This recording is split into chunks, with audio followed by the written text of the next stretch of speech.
Hello मेरे प्यारे दोस्तों, बच्चों, मित्रों। आज जरूरी जानकारी में आज का विषय है धन से हमें क्या लाभ होता है। धन दुनिया में सबको चाहिए, तो इस पर हमने जानकारी इकट्ठा किया कि सबको धन क्यों चाहिए, धन से प्रत्येक व्यक्ति को क्या लाभ होता है। क्या वो सोने और चांदी का जूस बनाकर पीने लगते हैं, या फिर वो डॉक्टर को अपने सारे धन भर रहे होते हैं, या फिर बैंक में पैसा रखकर बैंक के लोग और अन्य लोग ही उसका यूज करते हैं, प्रयोग करते हैं। सब जानकारी मैं देख रहा था कि धन से लाभ क्या होता है, धन कितना चाहिए एक व्यक्ति को। क्या रोटी भर ही धन चाहिए, रोटी सब्जी दाल चावल ये सब, या कभी कभार कुछ बाहर से खा लिया, इसमें कितना धन चाहिए, ये मैं सारा जानकारी इकट्ठा कर रहा था। तो मैंने पाया कि धन से हमें कोई भी लाभ नहीं है। धन को प्राप्त करना चिंता का कारण होता है। धन को समेटना एक असुरक्षा का वातावरण पैदा करता है। आपके पास रुपया है, पैसा है, खूब धन है, आपके बच्चे अपने घर से स्वतंत्र रूप से बाहर नहीं निकल सकते। आपको गेट पर कीपर रखना पड़ता है, वॉचमैन रखना पड़ता है। एक डर का साया रहता है, हमारा बच्चा किडनैप हो सकता है। यही नहीं, घर जो बनाते हैं लोग, उसकी जो चार दीवारी होती है उस पर कांटे के तार लगाते हैं, शीशे के टुकड़े लगाते हैं। धन यही सब कुछ देता है। अब एक और बात आती है कि किसी लोगों के पास बहुत कम धन है जिसमें उनका रोटी चल जाता है, लेकिन किसी किसी के पास इतना धन है कि वो BMW चढ़ते हैं, लैम्बोर्गिनी चढ़ते हैं, 5 करोड़ 10 करोड़ 60 करोड़ की गाड़ियां खरीदते हैं, रोल्स रॉयस गाड़ी लेते हैं, घड़ी सोने की घड़ी ले लेते हैं, सब कुछ। लेकिन इन सब से उनको क्या प्राप्त हुआ और ये धन आया कैसे? इनको प्राप्त हुआ धन से कि उनको प्रसिद्धि मिल गई, और ये तो महंगे घड़ी वाले हैं, ये तो महंगी कार में घूम रहे हैं। दरअसल में ये धन जो उनको प्रसिद्धि दिलाया है वो शरीर को कमजोर किया है। प्रसिद्धि मिलने का मतलब है कमजोर, और धन से प्रसिद्धि मिले तो, क्योंकि धन से जो भी प्रसिद्धि मिलती है, जो भी आरामदायक जिंदगी मिलता है, उससे हमें दो बातें होती है। एक तो शरीर कमजोर, और दूसरा ईश्वर से हम दूर होते जाते हैं। एक धनवान इंसान को एक निर्धन इंसान उसे भगवान की तरह देखने लगते हैं। तो आप तो भगवान बन गए, तो फिर तो वो धनवान व्यक्ति ईश्वर से दूर हो गया, और धनवान व्यक्ति कभी भी ईश्वर के नजदीक जा भी नहीं सकता। हाँ, धन के बिना भी तो प्रसिद्धि मिली है। धन के बिना प्रसिद्धि महात्मा गांधी को मिली, उसके बेटे पोते सब नहीं आ गए राजनीति में। सुकरात को मिला, अरस्तु को मिला, अब्राहम लिंकन को मिला, न्यूटन को मिला, आइंस्टाइन को मिला, चरक सुश्रुत आर्यभट्ट को मिला। ये लोग धनवान नहीं थे, लेकिन इनको जो प्रसिद्धि मिली उसमें ना तो ये ईश्वर से दूर हुए और ना ही इनका शरीर कमजोर हुआ। अब प्रश्न उठता है कि धनवान को ये धन कहां से आया? एक निर्धन व्यक्ति भी कमाने जाता है, वो सिर्फ रोटी भर ही कमा पाता है, और दूसरी तरफ धनवान इतना कमाता है कि वो 100 करोड़ की कोठी, 10-20 करोड़ का गाड़ियां और आरामदायक जीवन, 150 नौकर। एक अकेला व्यक्ति ये कैसे कमा पाया? निश्चित रूप से उसने दिमाग लगाया, बुद्धि लगाया, एक फैक्ट्री बड़ा खोला, फैक्ट्री चला, लेकिन उसमें मुनाफा उसे ज्यादा हो ये तो ठीक है, लेकिन आप जो धनवान बने और आप ही के फैक्ट्री में काम कर रहे कर्मचारी को सिर्फ रोटी भर ही मिल पाता है। आप उन्हीं का पैसा कहीं ना कहीं मार करके और आप धनवान बने। उस अपने ही फैक्ट्री ऑफिस के कर्मचारी को आपने कम तनख्वाह, कम वेतन दिया, जिससे आपके पास ज्यादा बचत हो गई और उस बचत से आप धनवान हुए। लेकिन एक बात, आपका ये धन जो इतना बटोर कर रखे वो जाता कहाँ है? कल आपको ब्लड कैंसर हो जाता है, किडनी खराब हो जाता है, फेफड़े खराब हो जाते हो, सबको बदलवाने में आप पैसा देते हो। कहोगे निर्धन को क्या किडनी लंग्स खराब नहीं होता है? हाँ जी, निर्धन को भी, गरीब लोगों का भी किडनी और लंग्स खराब होते हैं, वो मर जाते हैं, उनके पास बचने के लिए पैसा नहीं होता। लेकिन आपके पास, धनवान के पास है, वो अपना किडनी फेफड़ा बदलवा लेते हैं पैसों के बल पर। लेकिन एक बात तो तय है, आप किडनी बदलवा लो या फेफड़ा बदलवा लो, आपने अपने ही कर्मचारियों के जो आप उसका वेतन मार कर रखे थे, बचा कर रखे, वो सारा पैसा आज आपको किसी को देना पड़ गया। वो पैसा भी आपके पास नहीं रहा। भले ही आप जिंदा हो, अरे 100 साल जिंदा रह लोगे, 150 साल, तो क्या, पृथ्वी पर से जाना तो है ही। किडनी बदलवा लो, फेफड़ा बदलवा लो, करोड़ 2 करोड़ खर्च करके किडनी फेफड़ा बदलवा लो, लेकिन जिंदगी कौन सी उसके बाद मिलेगी? दौड़ भाग वाली। बड़ी मेहनत कर सकते हो, नहीं, किडनी बदलवाया है, फेफड़ा बदलवाया है, अब आप एक आराम की जिंदगी ही जी सकते हो। आप भाग दौड़, मेहनत और अपने स्वतंत्र रूप से जिंदगी नहीं जी सकते हो। आपको बिल्कुल संभल संभल के कदम उठाना होगा, क्योंकि आपने किडनी बदलवाया है, आपने फेफड़े बदलवाए हैं। इसलिए अब प्रश्न उठता है कि किसी का भी फेफड़ा निर्धन का क्यों खराब हो गया और धनवान का क्यों खराब हो गया? निर्धन का खराब हुआ क्योंकि उन्हें खाने को ही नहीं मिला और मेहनत इतना किया कि किडनी और फेफड़े को इतना ज्यादा वर्क काम करना पड़ा कि वो कमजोर होकर खराब हो गया। लेकिन धनवान को खराब हुआ, लोग, डॉक्टर कहते हैं कोलेस्ट्रॉल बढ़ गया, इसलिए हार्ट अटैक और फेफड़े खराब हो गए। उसने बहुत सारी आरामदायक जिंदगी जी ली, या फिर किसी धमनी, सीरा, आर्टरी, वेन्स में समस्या आ गई, इसलिए हो गया। ये सब गलत है। फेफड़े का खराब होने का कारण 2 है।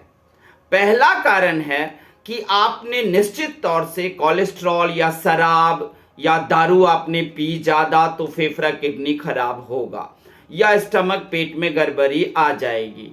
लेकिन एक और बात है कि ये सब चीजें आपको इस वजह से खराब हुआ। लेकिन दूसरा कारण क्या है? तो दूसरा कारण है कि आपका फेफड़ा और किडनी खराब हुआ। वो फेफड़ा और किडनी डरा हुआ था।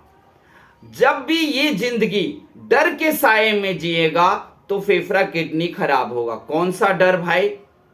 डर है ना, आपने अपने ही कर्मचारी ऑफिस के जो पैसे उनके कर्मचारियों के वेतन कम दिए और अपने धन इकट्ठा किया। ये बात आपका मन तो कहीं ना कहीं कह रहा होगा कि हमने बेईमानी की है, हमने किसी का हक मारा है, किसी का अधिकार छीना है, चाहे वो नेता छीने हो या फिर धनवान लोग छीन लिए हो गरीब का हक। इससे जब ये बात आपके मन में रहता है तो आपका दिल, फेफड़ा डरा हुआ और सकपकाया सा रहता है, और उसी डर और सकपकाने की स्थिति में फेफड़ा और किडनी में प्रॉब्लम आती है। ये जो कोलेस्ट्रॉल कहते हो, फैट्स बढ़ गया, ये सब हमें कुछ नहीं करता। ये सब तो शरीर के अंदर आप जानते हो हर तरह का सिस्टम है, सब कुछ का ठीक करने वाला। किसी को शुगर हो गया, भैया जी शुगर क्यों हो गया? शुगर को कंट्रोल करने का बॉडी के अंदर जो है वो इंसुलिन है, वहां पर में ग्लैंड्स, ग्रंथियां हैं, सब कुछ, यानी कि डॉक्टर, नर्स, सब कुछ शरीर के अंदर ही विद्यमान है। फिर आपको क्यों शुगर हो गया? शुगर हो गया इसलिए क्योंकि आपने पैसे ज्यादा कमाए और उन पैसों से आपने सुख और आराम की जिंदगी शुरू कर दी। तो निश्चित तौर से आपको शुगर का जो पाचन था वो कंट्रोल में नहीं रहा, शुगर को शरीर को नियंत्रण करने नहीं दिया और आपको शुगर हो गया। तो धन आपको क्या दिया बताओ? धन से आपको क्या लाभ हुआ? धन हमें कितना चाहिए? आप आप अंबानी को ले लो।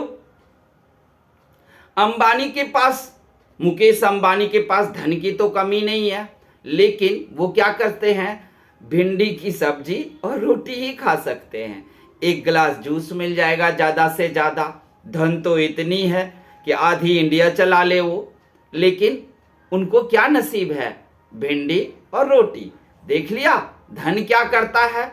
धन जब आता है तो भिंडी और रोटी पे आ जाता है, और निर्धन और मजदूर के पास धन नहीं है तो वही वो भिंडी और रोटी खाकर अपने शरीर को घिस देता है। उसको जूस और अच्छा भोजन चाहिए लेकिन उसे मिलता नहीं है। और धनवान को अगर सारा भोजन प्राप्त है तो वो खा नहीं सकता, क्योंकि उसने धन से इतनी आराम की जिंदगी जी है कि वो सिर्फ भिंडी की सब्जी और रोटी ही उसका शरीर हजम कर सकता है, पचा सकता है। आप देख लो आजकल कुछ कथावाचक हैं, अनिरुद्धाचार्य हो, प्रेमानंद जी हो, धीरेन्द्र शास्त्री हो, जितने भी कथावाचक जो आज प्रसिद्ध हैं, इनके पास क्या है? धन है। चलो यूट्यूब से, अन्य जगहों से, दान से धन आया है, लेकिन ये लोग क्या कर रहे हैं उस धन से? उस धन से कहीं अनाथालय चला रहे हैं, वृद्धाश्रम चला रहे हैं, लंगर लगवा रहे हैं। अपने अपने सुख में और आराम में वो कुछ नहीं दे रहे हैं। उनके चारों तरफ जो बॉडीगार्ड उनकी सुरक्षा करते हैं वो भी फ्री में ही रहते हैं, क्योंकि ऐसे महान इंसान जिंदा रहना चाहिए, क्योंकि ये वृद्धों के लिए, बालकों के लिए, अनाथों के लिए मसीहा हैं। ये एक पृथ्वी पर में एक मसीहा के रूप में हैं, इसलिए उनकी सुरक्षा की जाती है। पैसों से कोई उनको सुरक्षा करने नहीं जाता। उनकी सुरक्षा हम और आप पब्लिक खड़े होते हैं ना, तो हम भी करने लगते हैं। महाराज जी जिंदा रहना चाहिए, क्योंकि महाराज जी के कारण सैकड़ों माताएं, वृद्ध अपना जीवन जी रही हैं, मुफ्त में भोजन और सेवा पा रही हैं। सारा कुछ आप देखोगे। इसलिए हम आप भी चाहते हैं नहीं, ऐसे महान लोगों को प्रोटेक्शन मिलना चाहिए, सुरक्षा मिलना चाहिए, क्योंकि ये हजारों लाखों को जिंदगी बदल दिए हैं। इसको बोलते हैं धन। इन महान आत्माओं के पास आया है धन। धन से हमें कोई भी लाभ नहीं है। मैं एक बार प्रेमानंद जी को सुना था, वो कह रहे थे कि धन का मतलब ही है ईश्वर से दूर और दुखों का सागर आ जाना, और निर्धन होना ही ईश्वर के करीब ले जाता है आपको। ईश्वर जब आपको चाहेगा कि नहीं ये मेरा प्रिय पुत्र है, तो आपको निर्धन बनाएगा, कभी भी धनी नहीं बनाएगा। क्योंकि निर्धन व्यक्ति घमंड में आ जाता है। निर्धन व्यक्ति मतलब गर्व से भर जाता है, मेरे पास पैसा है, मैंने पैसा कमाया है। जी आपने कमाया नहीं है, आपने पैसा कहीं ना कहीं किसी न किसी का मारा है, हक मारा है, अधिकार मारा है। आपने पूरी रीति से, पूरे तरीके से वो बिजनेस नहीं किया है, ईमानदारी से नहीं किया है। तो धन हमें ईश्वर से दूर करता है। कोई भी कथावाचक, कोई भी महान साधु यही कहा है। किसी साधु को देखे हो महल में? नहीं, वो कहाँ रहते हैं? जंगल में। क्यों? वो फकीर की जिंदगी जीते हैं। क्यों? क्योंकि वो जानते हैं कि फकीर हूं, निर्धन हूं, जंगल में हूं तो ईश्वर के नजदीक हूं, लेकिन महल में रहूंगा तो सुख भोग विलास से हम ईश्वर के नजदीक नहीं रह पाएंगे। तो इसलिए आप लोग धीरे धीरे समझ रहे हो कि धन से हमें क्या लाभ है, धन हमें देता क्या है, धन हमें कुछ नहीं दे सकता भाइयों। धन दुख के अलावा कुछ नहीं दे सकता। धन हमें ईश्वर से दूर करने के अलावा कुछ नहीं देगा। धन हमें ईश्वर के नजदीक कभी नहीं ले जा सकता।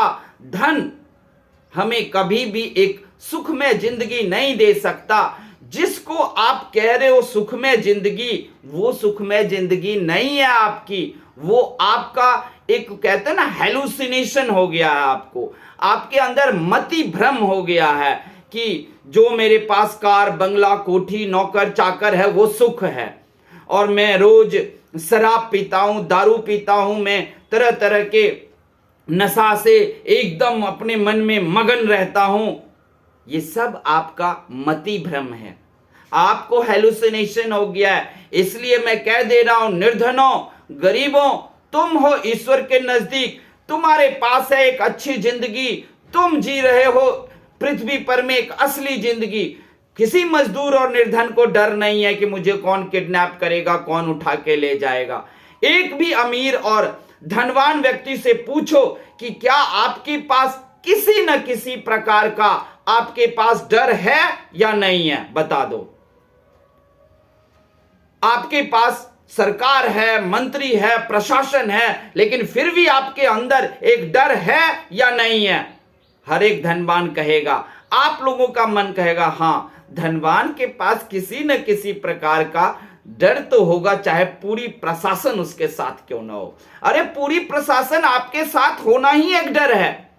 क्यों नहीं गरीब और निर्धन के साथ किसी को पुलिस प्रोटेक्शन चाहिए? आपको क्यों पुलिस प्रोटेक्शन चाहिए? धनवान को क्यों चाहिए? वहीं पर साधु को प्रोटेक्शन हम देने चले जाते हैं, वो कहते हैं नहीं चाहिए हमें प्रोटेक्शन, हमें जिसको मार देना है मारने दो। हमारा ये शरीर प्रभु और ईश्वर के नजदीक है, हमको नहीं चाहिए यहाँ का बेकार की जिंदगी। जितने दिन जीऊंगा स्वतंत्र जीऊंगा, डर के साए में नहीं जीऊंगा और लोगों का जीवन बदलता रहूंगा। यही साधु संत और कथावाचक का जीवन होता है। लेकिन धनवान नहीं, उसे तो हमेशा प्रोटेक्शन चाहिए, पुलिस का प्रोटेक्शन चाहिए, प्राइवेट अपना सिक्योरिटी गार्ड चाहिए, अपना बॉडी गार्ड, एस्कॉर्ट, अंगरक्षक चाहिए, सब कुछ चाहिए उसे। तो आप लोगों को कुछ बातें समझ में आ रही है कि हमें धनवान नहीं तो क्या धन ना कमाएं? हाँ, आने दो। अगर धन आ रहा है तो किसी का हक तो नहीं मारा, देख लो, किसी का अधिकार तो नहीं मारा। सारे कर्मचारी, सारे ऑफिस के एम्प्लॉई, सबको खुश करने के बाद भी ज्यादा धन आया है, आने दो। आप उस धन को सदुपयोग करो। सदुपयोग और उपयोग में अंतर होता है। उपयोग आप दारू पीकर भी उपयोग कर सकते हो, नशे करके भी, लेकिन सदुपयोग करोगे आप लंगर लगवाओगे, लोगों को खाना खिलाओगे। मंदिर में भी सीधे दान नहीं दे देना, आप वहां जाकर रोज लंगर लगवा दो। क्या पता पुजारी जी उस धन का गलत इस्तेमाल कर दें और अपने बेटे को लंदन पढ़ने के लिए भेज दें। पुजारी जी, उस पैसे से आप लंगर लगवा दो, खाना खिलाओ गरीबों को, चाहे उस खाना खाने में कोई धनवान आए या निर्धन आए, कोई भी आए।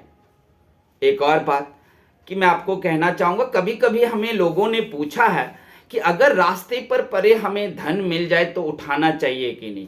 कईयों ने बोला नहीं, उठाना ही नहीं चाहिए, जिसका होगा ले लेगा। लेकिन मैं नहीं कहता, आप उस धन को उठा लो, उठाकर वहीं खड़ो रहो 10 मिनट 20 मिनट, क्योंकि अगर आपने नहीं उठाया तो कोई दुष्ट व्यक्ति भी उसे उठाएगा और उसे अपना समझकर जेब में रखकर चल देगा। लेकिन आप कह रहे हो हम उठाए ही ना दूसरे का धन, तो क्या दुनिया आप ही के जैसे हैं? नहीं, कोई दुष्ट आत्मा उसे उठाएगा और उसे अपने प्रयोग उपयोग में लगा देगा। आप वहां रुपए लेकर खड़े हो जाओ, आधा घंटा 10 मिनट में वो व्यक्ति जिसका पैसा होगा ढूंढता हुआ आएगा, उसका चेहरा बता देगा कि ये व्याकुल है, इसी का पैसा है, उसको दे दो। अगर कोई भी ढूंढता हुआ ना आए तो अब उस पैसे का क्या करोगे? खुद में उपयोग करोगे? नहीं, हम खुद में उसे उपयोग नहीं करेंगे, उसका सदुपयोग कर देंगे। मतलब हम किसी मंदिर में या ऐसी जगह पर दान देंगे जहां पर लोगों को खिलाने का कार्य हो रहा हो। आप वो खिलाने वाले लंगर में या मंदिर के तरफ से जो रोज भंडारा होता है उसमें उस पैसे को दान कर दो, बात खत्म। लेकिन कई व्यक्तियों ने कहा कि रोड पर पड़े पैसे अगर मिले तो हम उठाएं ना, ये पाप है। जी नहीं, ये पाप नहीं है, आप उठाओ। आप एक अच्छी आत्मा हो, उठाओ, उसको लेकर खड़े रहो, व्याकुल व्यक्ति के आने का इंतजार करो। अगर वो व्यक्ति नहीं आता है तो उस व्यक्ति को सदुपयोग की जगह पे दान कर दो। जहां पर लोगों को खिलाया जाता हो वहां दान कर देना, और फिर आप देख लेना कि आपको कितना भगवान अच्छी तरक्की देता है। ध्यान रखना, अच्छी तरक्की चाहिए, हमें धनवान नहीं बनना। धन जब भी आता है वो डॉक्टरों के पास जाता है, कार वाले के पास जाता है, महंगे फ़ोन वाले के पास जाता है, सब कुछ महंगे घड़ी कपड़े वालों के पास पैसा जाता है। हमारे पास उतने ही धन चाहिए जितना से रोटी चावल दाल भात, उसके बाद यानी कि दाल चावल सब्जी ये सब हमें मिल जाए। कभी कभी थोड़ा दही मिल जाए तो कोई बात नहीं, साग सब्जी यही चाहिए, और हमारे शरीर को भी यही चाहिए।